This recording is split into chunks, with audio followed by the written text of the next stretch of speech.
talking puck, but also Trump, Putin, and Bettman.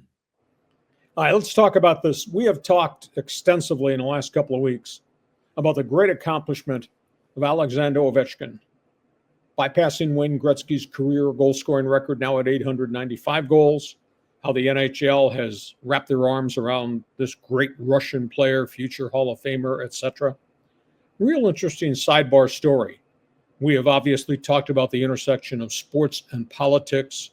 Trump phone call 10 days ago with Putin about the war in Ukraine and a bunch of other things. And then Trump was dropping hints of Putin says, hey, we should play a hockey tournament between your hockey stars and our hockey stars. Well, that did not go down good at all.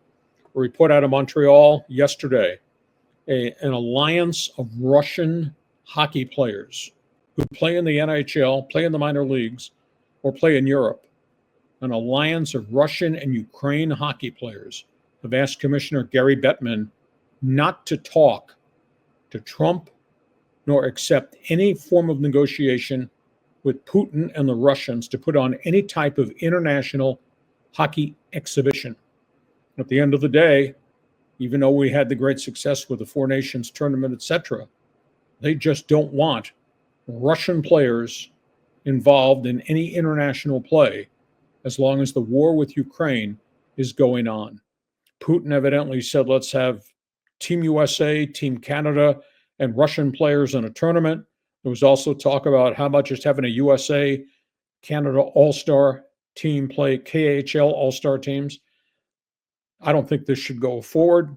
Hockey players, the hockey players themselves, who are normally non-political, went public in Montreal and said, no, we do not want Gary Bettman to get involved in any negotiations at all while this war in Ukraine is continuing on. John, reaction? Yeah, just more normalizing what shouldn't be normal.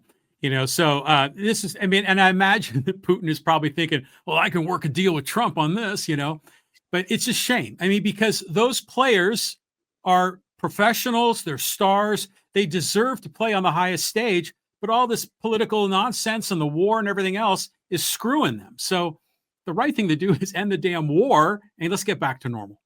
That's where we are. You got an opinion. Now it's your turn.